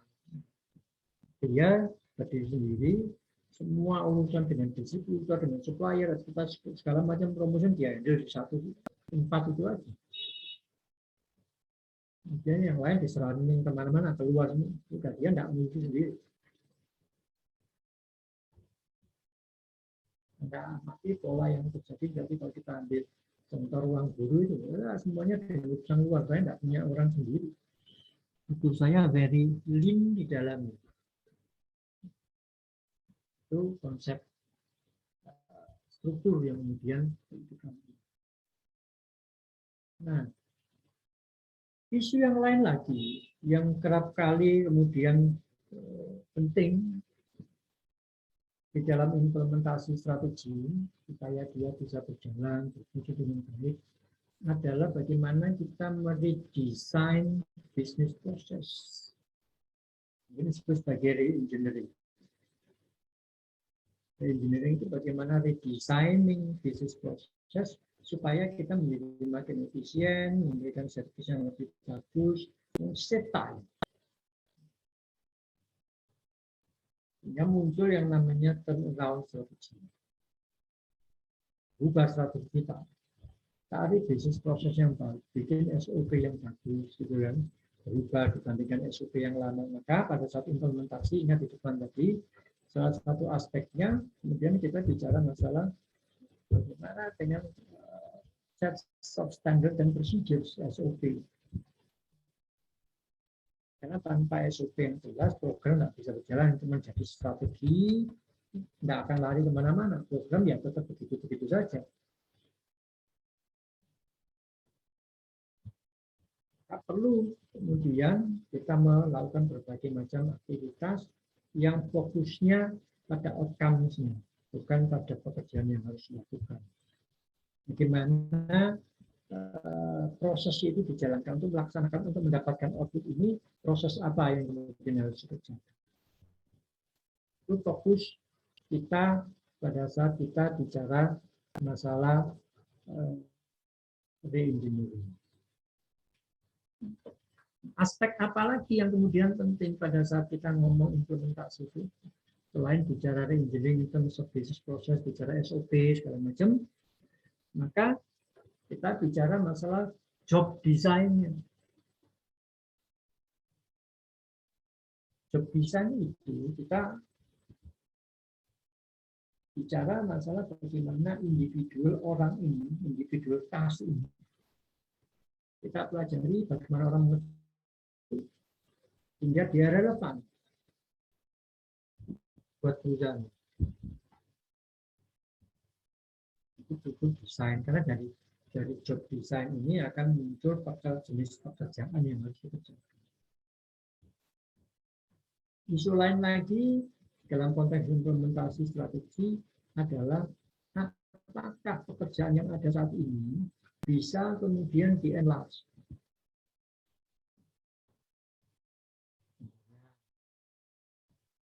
Kalau saya itu bicaranya natif,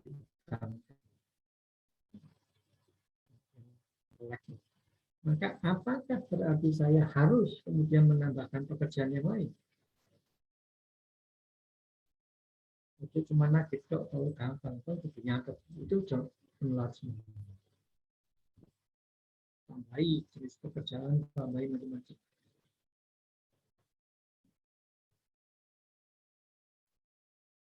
Supaya organisasi tidak gemuk dengan jumlah orang.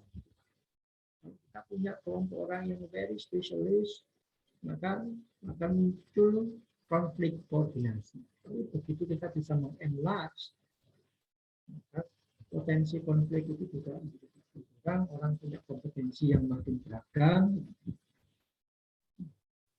Itu juga selalu berpikir, kalau orang disuruh bagian ngelah sepanjang hidupnya, masuk di Petro itu cuma ngelah, mengoperasikan mesin, terus masuk sampai pensiun, tidak ada variasi, tidak ada job rotation, itu bosan.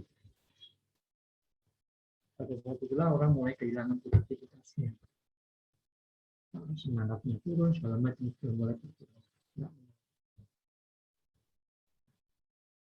Sehingga isu job design itu menjadi hal yang penting pada suatu komunitas. Ini berkait dengan manusia. Orang harus dikasih motivasi untuk konsep job. Di sini pekerjaan apa yang bisa menantang seseorang, memberikan tantangan. Tidak monoton, gitu aja orang tidak memotivasi. Gimana ya supaya orang mau bekerja di enrich pekerjaan sehingga dia punya otonomi, kasih kewenangan, kasih segala macam. So fokus kita kerap kali di mekanisasi. Jadi ngomongnya dari sisi human resources. Orang kalau dibikin spesialisasi lama-lama juga bosan. Kasih otonomi, kasih kewenangan, kasih segala macam. Yang fungsi utamanya bisa melakukan aktivitas. Nah, dari situlah kemudian kita bisa melihat kata kunci sebetulnya dari strategi dan eksekusi. Setelah kita ngomong orangnya, kita ngomong strukturnya, gitu kan ya. Kita ngomong SOP-nya, business process-nya, business tapi kita ngomong engineering-nya. Yang terakhir jadi kita lihat pada di depan ini adalah orang, top management. Kalau kita ngomong top management, apa yang kita ngomongkan? Leadership.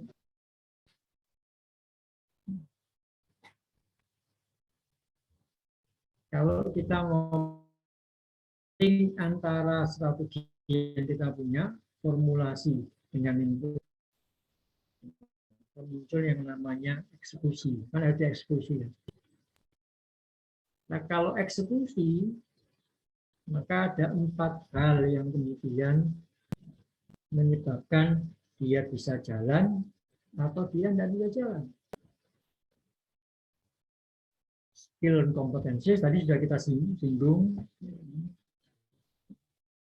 Dan tas yang harus dikerjakan, maka muncullah bagaimana kita meng-create tas itu menantang hingga muncul desain job karakteristik, job enlargement segala macam. Kemudian formal organization, which is kita ngomong struktur, dan tidak kalah pentingnya ada positional culture. Nah, tugas pemimpin menjembatani antara strategi dengan culture.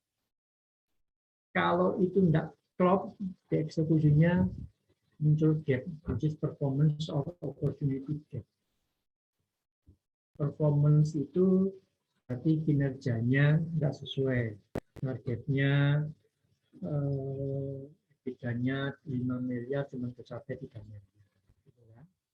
Budgetnya naik 20%, ternyata malah turun. Itu performance gap. Selain performance gap, kita juga melihat apa yang disebut sebagai opportunity gap. Opportunity gap itu ngomong apa? Peluang pasar. Tapi kita mau mengambil bisnis di pertambangan bahan kimia untuk kemudian pertambangan, sektor pertambangan.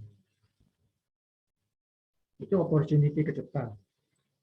Tapi karena pola kepemimpinan kita yang tidak bisa melingkan antara proses eksekusi dan strategi yang dipakai, kita jadi kehilangan peluang. Ya single minded, misalkan top down aja apa saya tidak ada inputan dari bawah misalkan. Ya kerap kali kehilangan peluang yang mengembangkan marketnya tidak bisa kita peroleh. Itu fokus kita di konsep bagaimana leadership itu. Jadi tugas kita, tugas pemimpin itu adalah dalam konteks eksekusi strategi, aligning antara eksekusi dengan strategi. Eksekusi itu kan macam-macam tahapannya ya. Eksekusi juga itu. kita align dan menyesuaikan apa problem strategi, problem eksekusi itu apa. Oh, berarti kita butuh culture yang supportive terhadap this kind of strategy. Itu tugas pemimpin, so managing proses eksekusi dengan proses yang terjadi di dalam satu organisasi. Itu konsep yang kemudian harus kita. So it depends, bisnis kita ada apa tadi? Bisnis kita ada yang di awal, bisnis kita sudah mature, bisnis kita sedang tumbuh. Nah, masing-masing akan punya konsekuensi yang berbeda-beda. Alat ukurnya juga beda-beda. Sehingga kalau kita bisa summarize bagaimana kita menghubungkan antara strategi yang tadi sifatnya abstrak, sifatnya konsep, intellectual based, menjadi sesuatu yang bisa kita implementasikan yang sifatnya operasional, gitu kan tadi di awal. Maka kita lihat berbagai macam tahapan linkage-nya.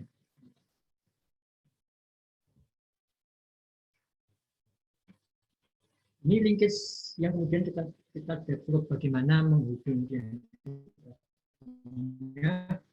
Kemudian diproses. Ceritanya selalu di awal di develop the strategy. Ini sama apa yang kita bicarakan di dalam pertemuan kita selama 2 hari saya, 2 hari 2 ini. Tahap awal we develop the strategy. Yaitu strategi means kita punya yang namanya visi, kita punya misi, gitu ya.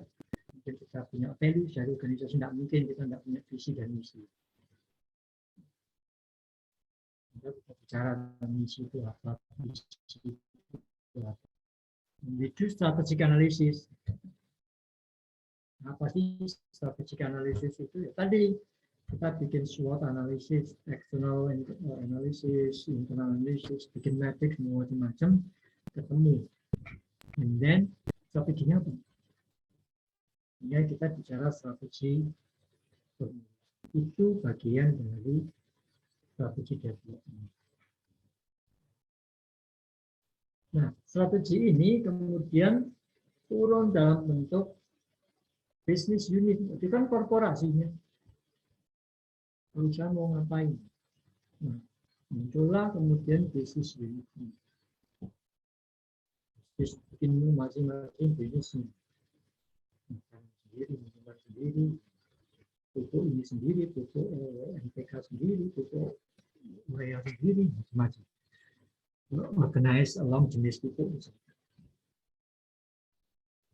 Lalu setelah punya strategi ini, punya siapa bertanggung jawab mengerjakan pekerjaan ini, kan gitu ya kalau kita ngomong strategi komunikasi. Aligning organisasinya. Aligning organisasi, muncullah kira-kira siapa yang melaksanakan ya, rutinnya butuh kayak apa ya.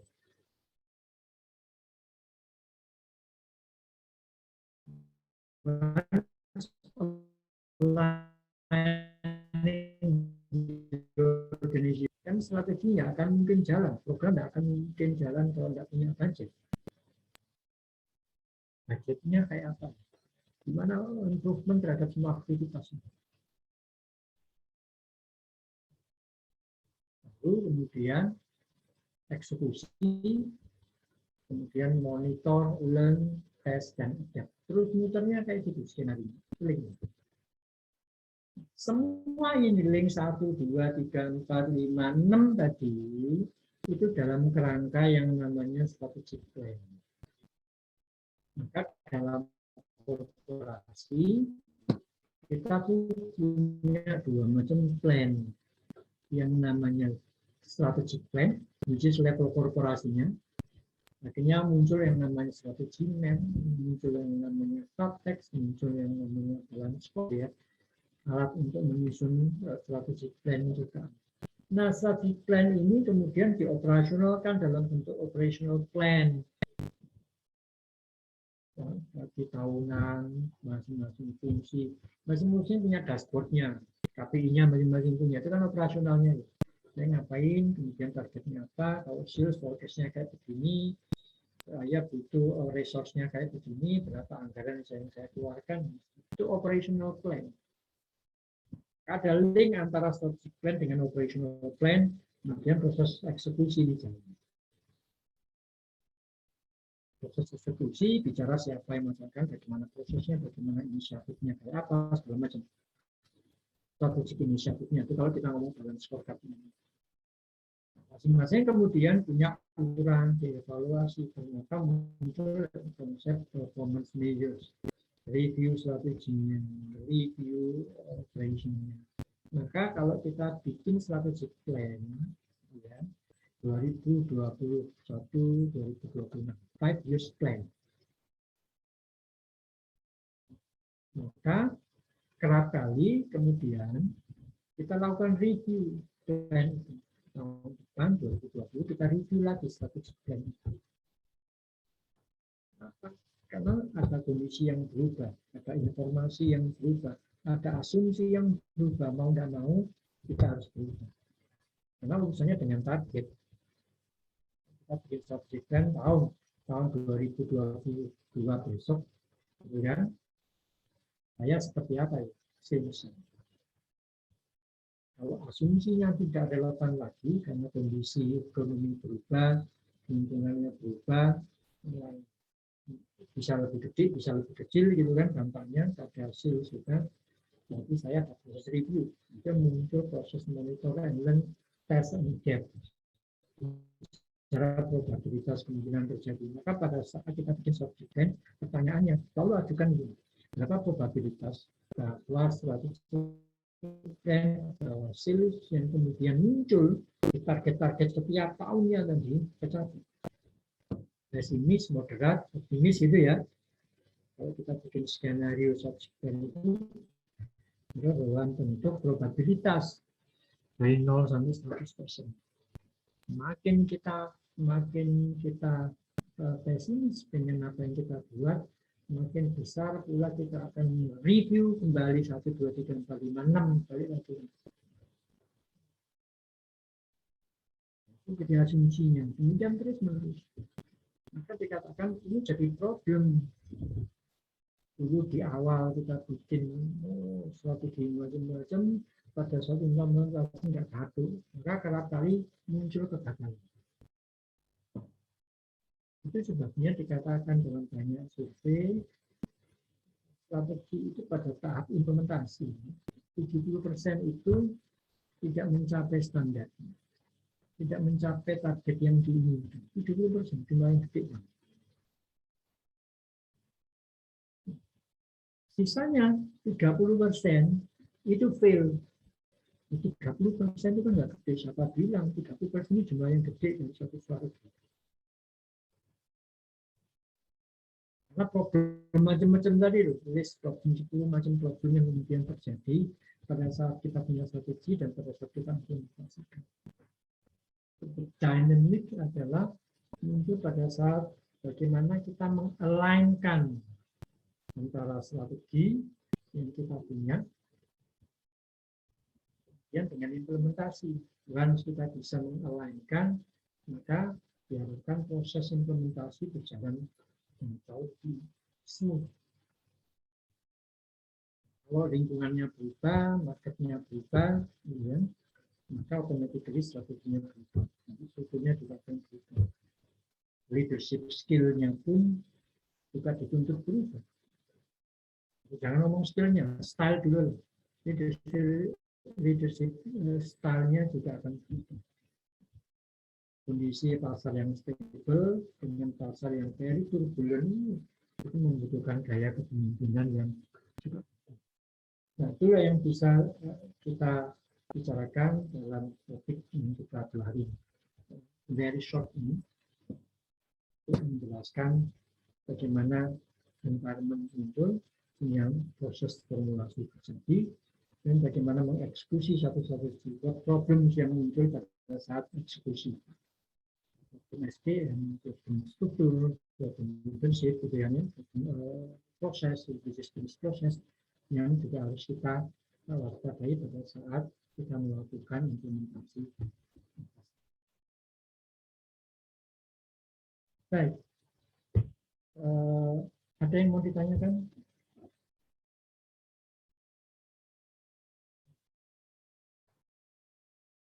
Kita punya satu sesi lagi, saya nggak tahu ini, angka salah tanggal 30 gitu ya, bulan masih lama. Ya.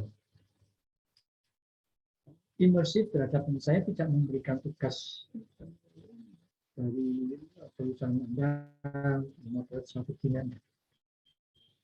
Saya akan berikan satu kasus yang saya katakan ini. Kasus ini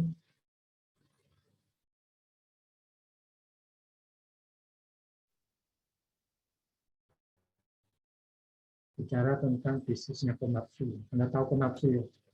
Bisnisnya alat-alat berat, baju segala macam. Kasus ini bercerita tentang bagaimana visi misi itu dibangun, kemudian bagaimana strategi itu dijalankan, kemudian link dengan strukturnya dan pola kepemimpinan.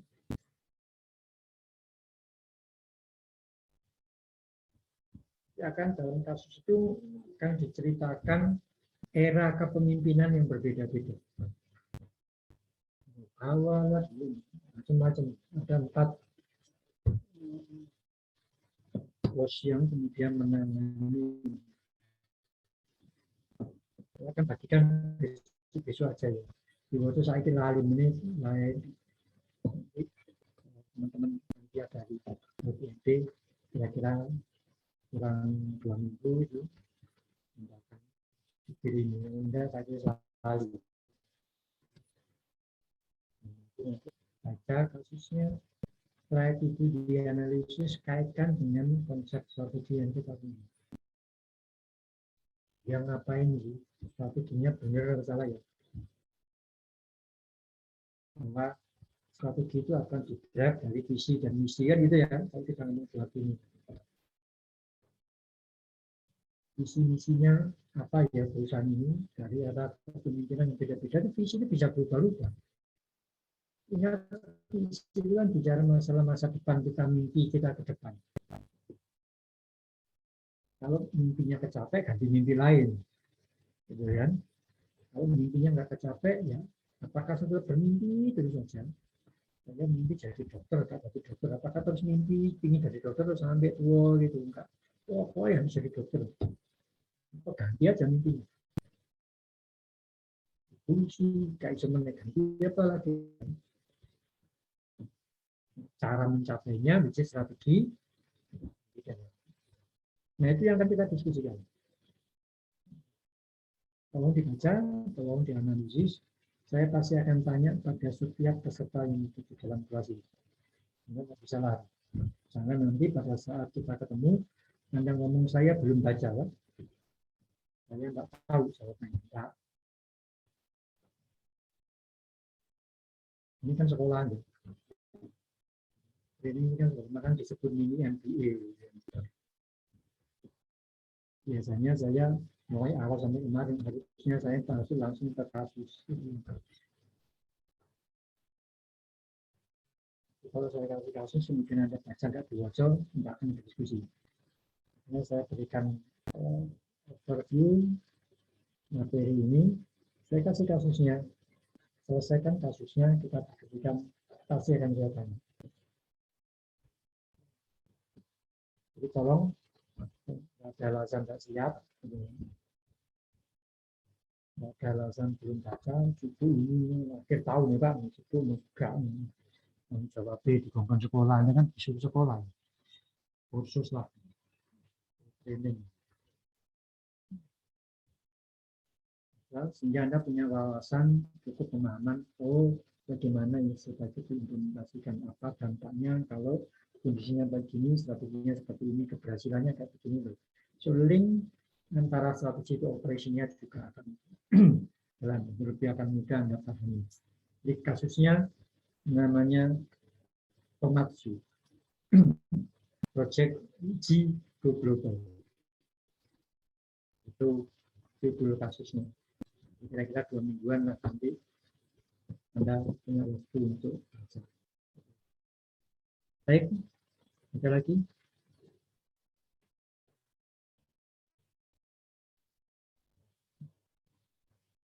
Tidak ada pertanyaan? Mudah-mudahan apa yang saya omongkan ini saya bicarakan sama ngomong atau tukang ngomong. Apa yang sampaikan ini dipahami, bukan hanya dipahami di rumah, karena saya tidak tahu ini kira-kira Anda rumah apa enggak, ada Anda in place duduk di depan layar masing-masing apa enggak, saya tidak tahu.